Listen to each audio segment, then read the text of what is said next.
Hello everybody and welcome back to OMB Reviews. I am the critic who is a cynic. Hope you're doing well, and today we'll be doing a box office preview for the next few weeks with films like The Lost City, The Contractor, Morbius, and new films Father Stu and Fantastic Beasts: The Secrets of Dumbledore getting their first box office previews. We'll talk about that and a couple of other films. We'll also give an update on how The Batman is doing this weekend, as it is now officially past its break even and is now making net gain profits from this point going forward. Before going any further though into these bits of news, please make sure you smash that like button, light up that fire button if you're watching over on Odyssey, and also make sure that you are subscribed to the channel with that bell notification turned. That way you know every time a new video or live stream goes live on the channel. So as you can see, we've got some new box office projections for films like Father Stu, which is actually a film I am very much looking forward to. It's a new Mel Gibson movie, which I think could actually be really, really good. It seems to be very Catholic-centric, which, as you all know, definitely I'm going to have a bias towards it because of that very reason. But we also have some updated numbers, or rather some first indication numbers for Fantastic Beasts 3, The Secrets of Dumbledore, which it's amazing that this franchise is still continuing on at this point in time. And based on these early projections, it's not looking all that great. Now, these are indeed early projections. We're still about a month, a little less than a month out from this release, and so a lot can change and a lot can happen. But based on how bad the second film was, it just would not surprise me if this film was just as bad, if not worse. And since we've pretty much seen a progressive loss at the box office, especially with this franchise, I would not be surprised if it kind of stays very close to these projected numbers as well. But first, before talking about those new films, let's talk about what we have currently going on. So before going into the films that are set to come out next weekend, we do have some updated numbers for The Batman. So as you can see, $10.6 million for its third Friday release, 15 days in release for that movie. And we now have this film at $273.8 million in the domestic market.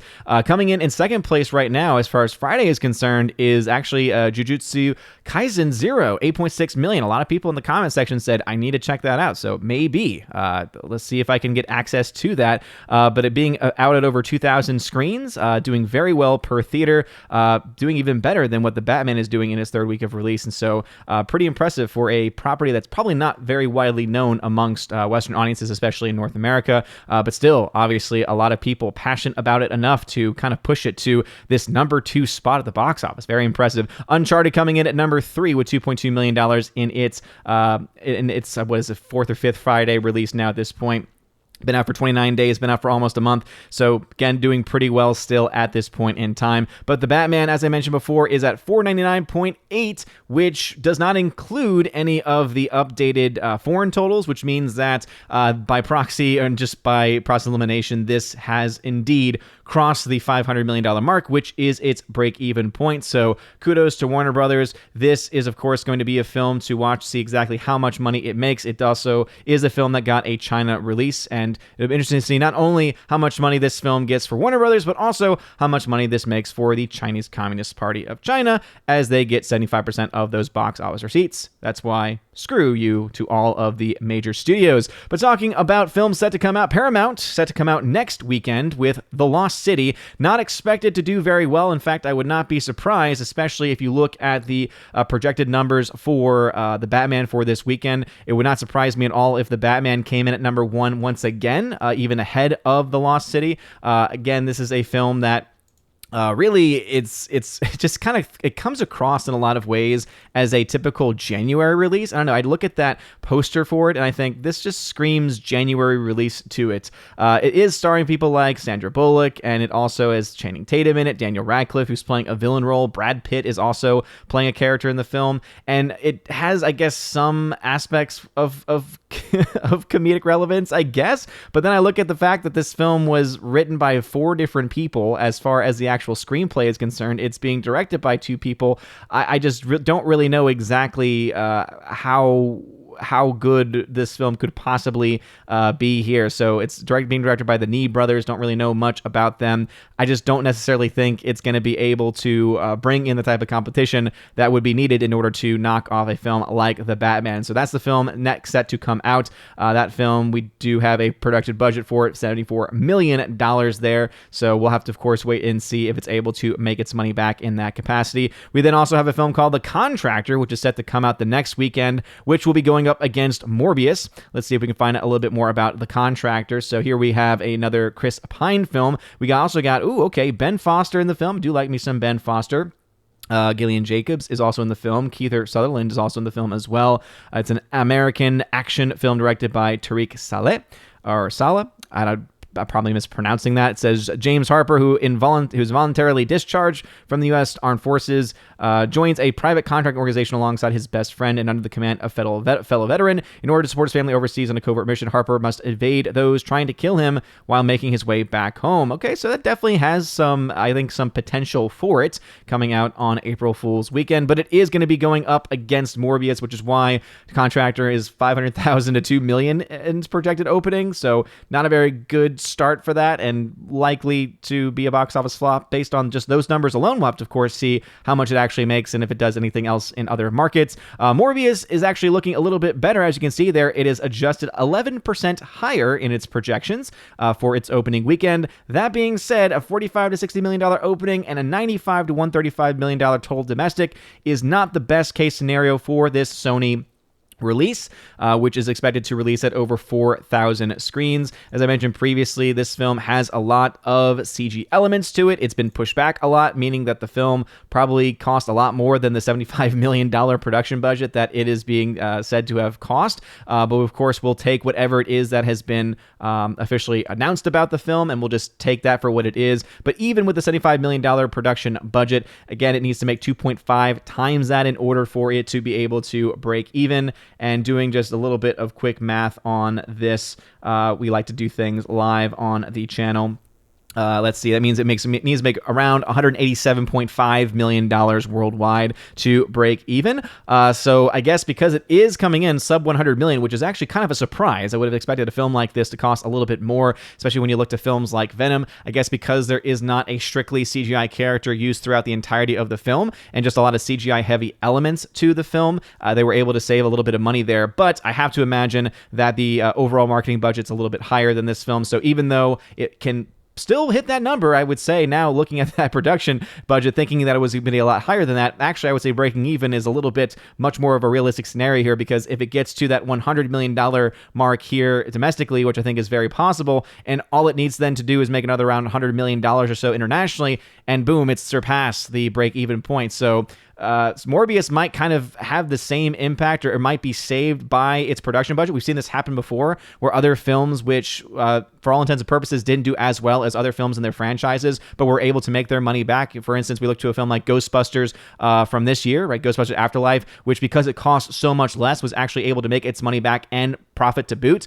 while Ghostbusters 2016, though it made more money as far as the raw total is concerned, because it cost a lot more, lost money, right? It was a net loss for Sony, whereas Ghostbusters Afterlife was a net positive and a net gain. And we all know that the actual physical media sales for Ghostbusters Afterlife is doing a lot better than that of Ghostbusters 2016. And so that is also something to take into account. But Morbius looks to be in a pretty safe position then at this point in time, knowing now that $75 million. We'll see if there's any reports of that being different or that being changed. In fact, I always like to check and see what the source is on this. This is coming here from Variety. So again, that was retrieved on March 16th, so relatively recent. So 75 million should be pretty accurate, but that definitely does seem a little bit low. Let's go ahead and check out that Variety.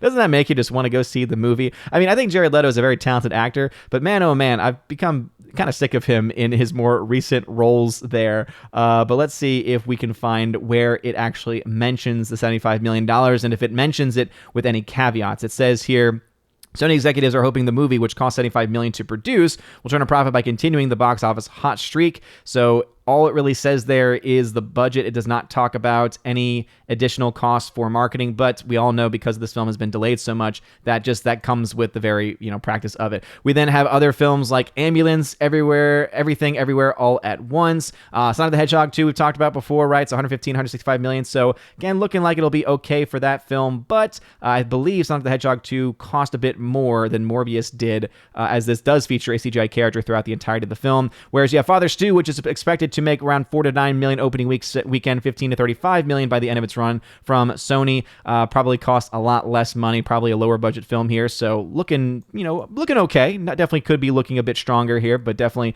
not the worst it could be. But then we also have Fantastic Beasts: The Secrets of Dumbledore, which is expected to open to 40 to 55 million dollars domestically, 100 to 140 million dollars by the end of its domestic run, and that's just abysmal. That is just terrible, and we don't have a budget yet for this film. But this is a movie that has to be because of, again, CGI characters being used throughout, because of just the mass scale of the film.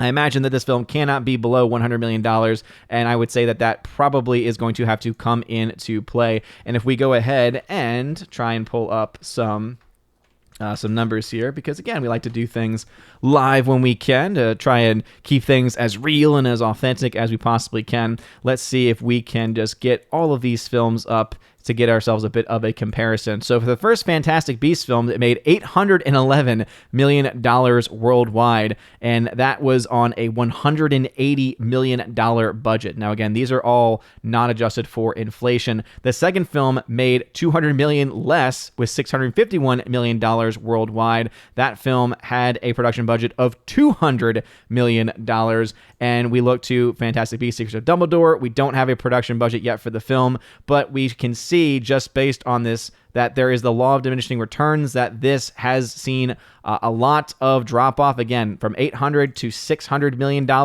I think we can expect another $200 million or so drop, if not more, from this.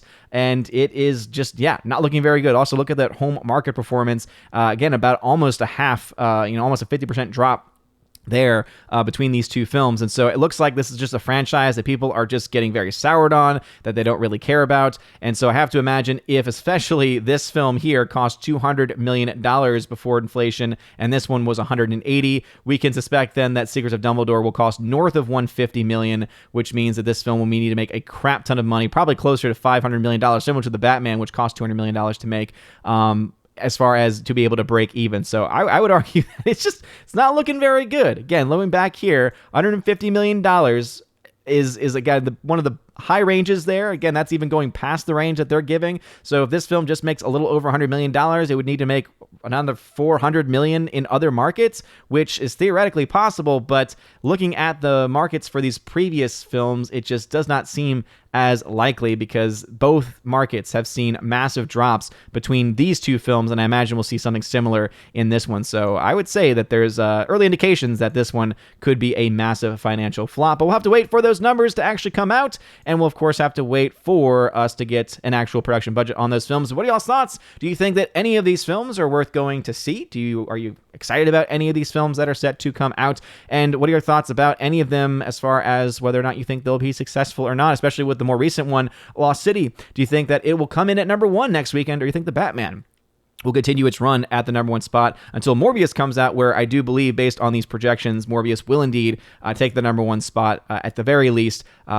If the Lost City is not able to take it from the Batman, Morbius might be the first. And then, of course, Sonic the Hedgehog, I think, will definitely take first place the next weekend. And then we would have to wait another week or so before Fantastic Beasts, which might come in still at number 1, but is not expected to make a whole lot. Let me know your thoughts, though, about any of these things in the comment section down below. If you like this video, smash that like button, light up that fire button on Odyssey. Y'all are all amazing and beautiful people. Hope you all have a wonderful rest of your day. And as always, God bless.